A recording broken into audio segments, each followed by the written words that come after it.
Once upon a time, there was a girl who lost both her parents when she was young. An old woman living alone in a small house at the end of the village took in a helpless orphan girl, taught her the skills of spinning, weaving, and sewing, and taught her to live modestly. When the girl was 15 years old, the old woman became seriously ill. She called her to her bedside and said, "Dear daughter, I feel that I am about to die. I leave you this small house to avoid death. Wind and rain, I leave you the bobbin, shuttle and needle. You should make a living with those things."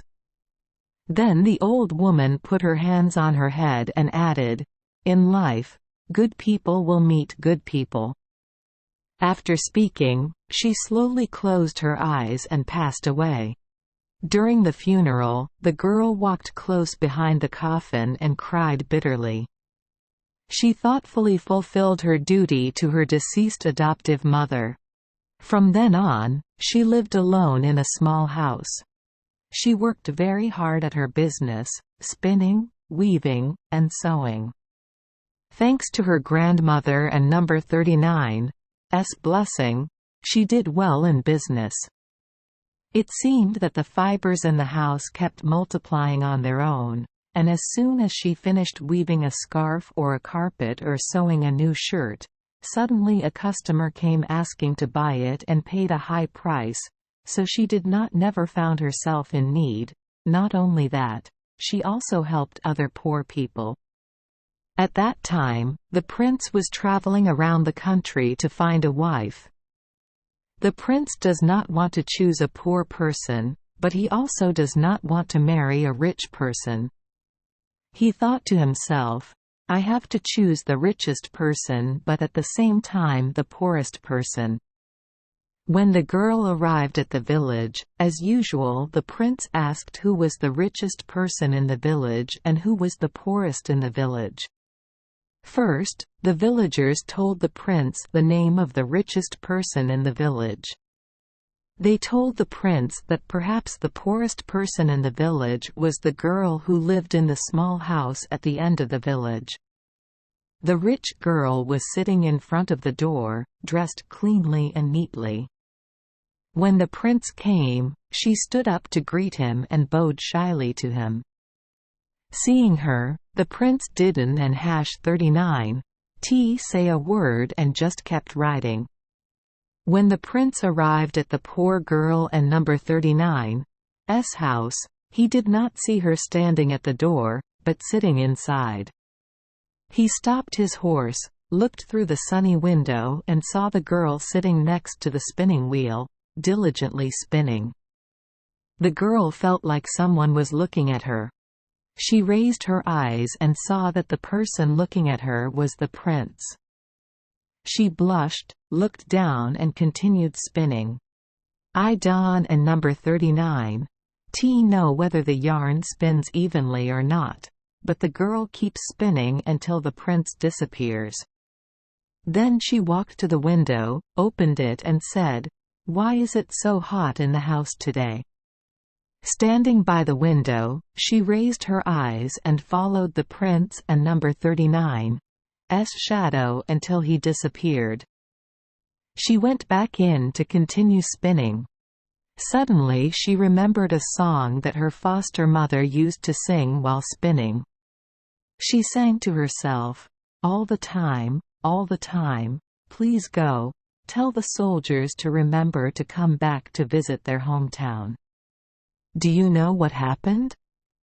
In the blink of an eye, he jumped out of her arms and ran out the door.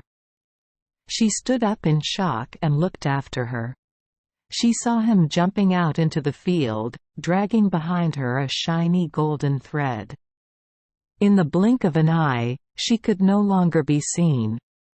There was no more bobbin to spin, so the girl took the shuttle, put it on the loom and sat down to weave. Running and jumping all the time, when all the threads were removed, he just caught up with the prince. The prince said loudly, "Maybe that and number 39's good "It seems like you want to guide me all the time?" The prince then turned his horse around, followed the golden thread and went back. Meanwhile, the girl still sat weaving next to the loom and sang, "Weaving evenly, shuttle, shuttle, welcoming loved ones who miss the sky here." Immediately the shuttle jumped out of the loom and ran towards the door. At the threshold, she wove a beautiful carpet that no one had ever seen before. On both sides were rows of roses and lilies blooming. In the middle, on a golden background, bright green ornamental tree branches emerged. Hares and domestic rabbits ran around, deer and roe deer poked their heads out to look. Birds of all colors come to perch on the tree branches. People have the feeling that they are competing to sing. Run quickly. Trees, birds, and animals appeared one after another. Walking away from the loom, the girl took out her needle and sewed.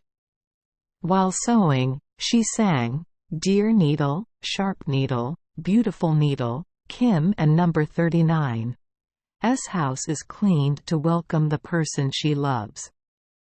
Immediately the needle jumped from the girl and number 39's finger, flying back and forth across the room.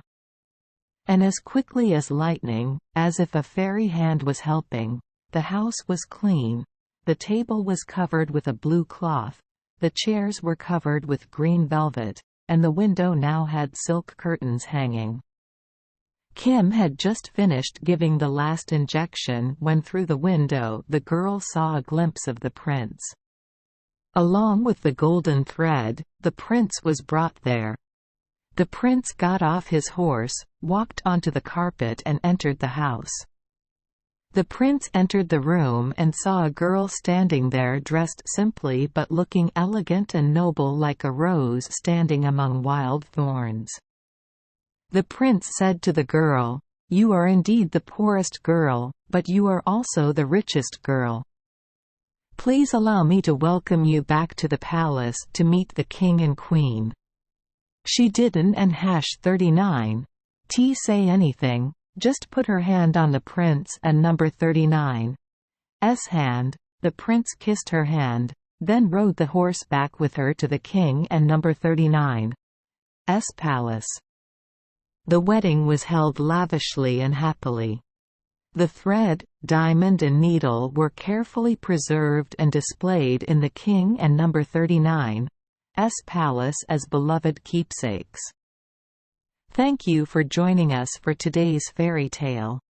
We hope these stories bring joy and meaning to your day. If you love our channel, please hit the subscribe button so you won't miss any exciting tales. Wishing you a good night and sweet dreams. See you in the next story.